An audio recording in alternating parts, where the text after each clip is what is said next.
Hey students, this is lesson 11.4. We're going to learn how to find the volume of prisms and cylinders here. Go ahead and do this review and you can check back.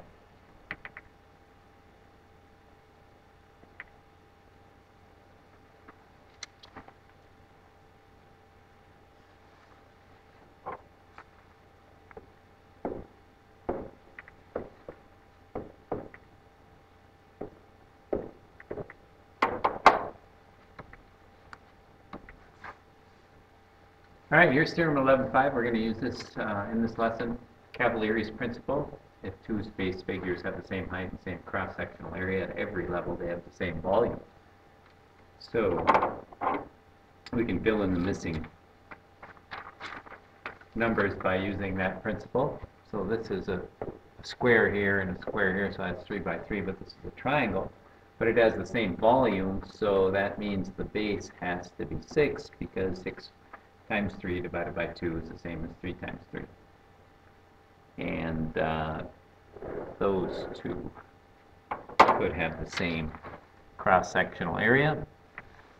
And then the main thing we're going to use to figure out the volume of prisms is we're just going to multiply the base area times height. Remember, the B stands for base area, the big B. So if we use that idea, we get 60 and 27. So what is the volume of the prism below? And really, for a rectangular prism, we can use any of the faces for the base, because they always have parallel and perpendicular bases, no matter how you arrange it. But we're going to use the bottom here for the base. So that's our base. And the dimensions of the base are 12 and 5, so the base area is equal to 60. And then the height is the dimension here, which is 6. And that's 360, and then we'll just label it. Since we're talking about volume, we're talking about how many cubic units fit inside there. Go ahead and you could try this one.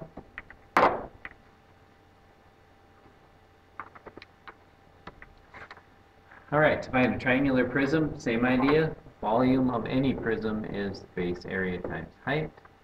Our base here, we're going to use this triangle as the base. It's a right triangle, so the legs are the base and the height. But for a triangle, we have to do 1/2 base times height.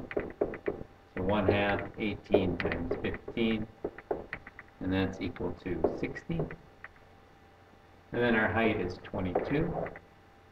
So we're going to take 60, that's our base area, times 22, and that's going to equal 1,320 cubic inches. All right, I'll let you try that.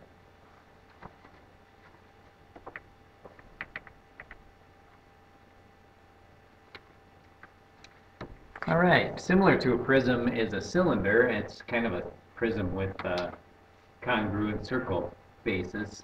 So we can use the same exact formula, we just need to change the way we find the base area to pi r squared. So the circle is the base, and it's a circle with the radius of r. Alright, so finding the volume of a cylinder, base area times height, which more specifically for a cylinder, we're going to do pi r squared times height.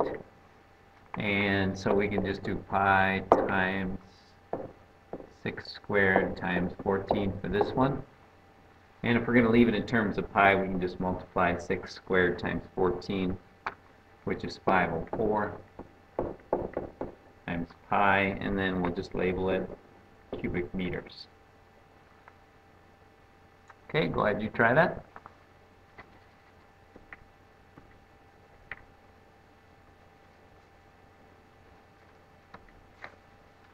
All right, we're going to find the volume of a composite figure. So we have two different figures working in here. And actually, this is representing that we're drilling a hole through. So if you were looking at the top of this, you're drilling down into it. And the radius the diameter of the outside is 20, so we can say that this right here would be 10. And then the inside hole, the diameter is 14, so the radius would be 7. And then we're just going to take the volume to find the volume of the composite figure, so we'll call that the composite volume. We're going to take the volume of the outside figure minus the volume of the inside.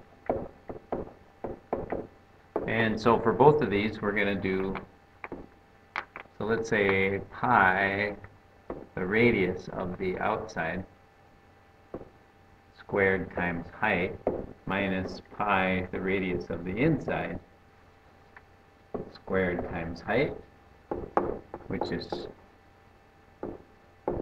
10 squared times 18, minus pi times 7 squared times 18. And if we simplify that, we get 1800 pi minus 1296 pi.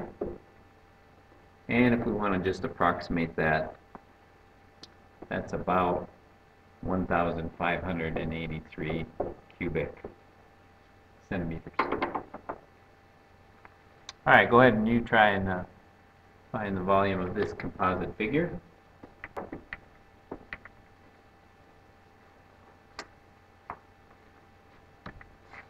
And we'll do our lesson check. How's the volume of a rectangular prism with a base of 2 by 3 and a height of 4 related to the volume of a rectangular prism with a base 3 by 4 and a height of 2? The formula does not give the volume of a rectangular prism. Is that one? The commutative property of multiplication states that the product of the factors is the same when listed in a different order. So for the first prism, we would take our volume is equal to our base area, which is 2 by 3 times height. And for our second one, we would do our volume is equal to our base area, which is 3 by 4 times our height 2. And the reason these two are the same is because we're just switching around the 3 by 4 and the 2. So by commutative property, they're the same. 2 times 3 times 4 is equal to 3 times 4 times 2. All right, that's the end of the lesson. I'll see you tomorrow.